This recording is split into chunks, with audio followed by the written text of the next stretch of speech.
छोटे से छोटे कण से लेकर बड़े से बड़े ग्रह तक सब कुछ जो इस दुनिया में मौजूद है वो सब यूनिवर्स का ही हिस्सा है। जब भी हम दुनिया की बात करते हैं तो हमारा ख्याल धरती से ही होता है। धरती ही इतनी बड़ी है कि इंसानों को अभी तक इसके बारे में पूरी जानकारी नहीं है। तो सोचिए कि यह पूरा ब्रह्मांड कितना बड़ा है। क्या आपने कभी सोचा है कि यह दुनिया कितनी बड़ी है और इंसानों को इसके बारे में कितनी जानकारी है? और साथ ही यूनिवर्स को लेकर समय समय पर अपडेट होते रहते हैं। 13.80 बिलियन वर्ष पहले इस संपूर्ण यूनिवर्स की शुरुआत हुई थी और इस 13.80 बिलियन जिसे ब्रह्मांड की आयु माना जाता है। यूनिवर्स में अंतरिक्ष, समय और पदार्थ एक विस्फोट से एक साथ शुरू हुए थे, जिसे आज दुनिया में बिग बैंग के नाम से जाना जाता है। बिग बैंग थ्योरी एक ही ऐसी थ्योरी है जिसे मान्यता प्राप्त है कि यह ब्रह्मांड की उत्पत्ति के बारे में सही हो सकती है। इसमें सभी ग्रह, तारे, गैलेक्सियां, खगोल पिंड, गैलेक्सियों के बीच में अंतरिक्ष का वो डस्ट और ऐसे कण जो आज तक पहचाने नहीं गए हैं, सारा पदार्थ और सारी ऊर्जा इसी में ही आती है। हमें पूरे ब्रह्मांड का स्थानिक आकार ज्ञात नहीं है, लेकिन कुछ मेथड और अनुमान के आधार पर ब्रह्मांड का व्यास वर्तमान में लगभग 93 अरब प्रकाश वर्ष है। बिग बैंग सिद्धांत के अनुसार विस्फोट के साथ जो पदार्थ और ऊर्जा रिलीज हुई, वो सारी ऊर्जा और वो सारा पदार्थ डेंस हो गया था।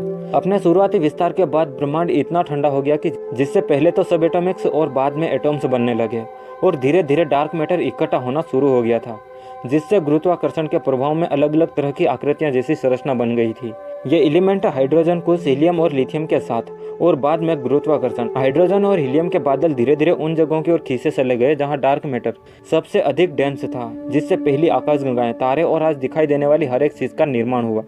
खगोलविदों ने आकाशगंगाओं के आसपास ऐसे अनजाने डार्क मैटर के गुरुत्वाकर्षण के प्रभावों को भी ऑब्जर्व किया है। ब्रह्मांड में अधिकतर गुरुत्वाकर्षण इसी अनजाने मैटर्स की लगती है और बिग बैंग सिद्धांत और विभिन्न अवलोकन संकेत देते हैं कि यह अतिरिक्त गुरुत्वाकर्षण नॉर्मल एटॉम्स की नहीं है।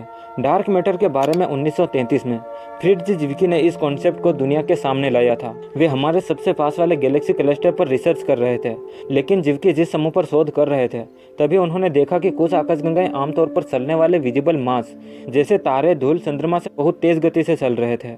तभी उन्होंने निष्कर्ष निकाला कि कोई तो अदृश्य चीज वहां मौजूद है जिसने उन क्लस्टर को आपस में पकड़ रखा है और उन्हें खींच रहा है, जिससे उनकी गति बढ़ रही है। उस मैटर को उन्होंने डंकल मैटेरी का नाम दिया था। यही नहीं, कुछ साल बाद 1970 में अमेरिकी एस्ट्रोनॉमर वेरा रूबिन और उनके साथियों ने गैलेक्सियों के रोटेशन को जब मेजर किया तो उसने उस समय मौजूदा फिजिक्स की नींव को हिला कर रख दी थी। उन्होंने गैलेक्सी के बाहरी क्षेत्र में कुछ ऐसे स्टार्स को पाया जो आकाशगंगा के केंद्र पर मौजूद स्टार के समान गति पर घूम रहे थे, पर न्यूटोनियन फिजिक्स के अनुसार उनका रोटेशन स्पीड सेंटर से दूर जाने पर धीमा होना चाहिए था अगर वहां पर सिर्फ विजिबल मास मौजूद है तो। अब रूबिन और उनकी टीम को यह बात पक्की हो गई कि वहां कुछ तो मौजूद है जो विजिबल मास से अलग है, उनकी गति को भी इतना बढ़ा रहा है, और तभी उन्हें वहां डार्क मैटर की मौजूदगी का एहसास हुआ था। डार्क मैटर का हमारे ब्रह्मांड में बहुत बड़ा रोल है, क्योंकि ब्रह्मांड में कुछ भी ऐसे ही नहीं होता है। डार्क मैटर की ग्रेविटेशनल पुल किसी भी गैलेक्सी के बनने में महत्वपूर्ण भूमिका निभाती है। डार्क मैटर के बिना आज जो भी गैलेक्सी ब्रह्मांड में मौजूद है वो शायद कभी अस्तित्व में ही नहीं आ पाती। डार्क मैटर ब्रह्मांड में मौजूद गैलेक्सियों को एक स्थिरता प्रदान करता है। डार्क मैटर ही है जो गैलेक्सियों को दूर जाने और बिखरने से रोकता है, क्योंकि गैलेक्सियां हमेशा बहुत तेज गति से ब्रह्मांड में चक्कर लगाते हैं और डार्क मैटर इन गैलेक्सियों के लिए एक सहारा जैसा काम करता और इन्हें स्थिर रखता है, इतनी तेज गति होने के बावजूद भी।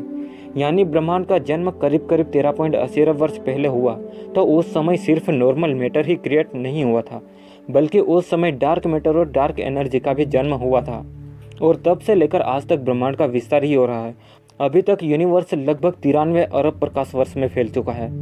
तो दोस्तों, आज के इस वीडियो को यहीं खत्म करते हैं। लाइक, शेयर और सब्सक्राइब करते जाना। हम मिलते हैं अगले वीडियो में, तब तक के लिए जय हिंद।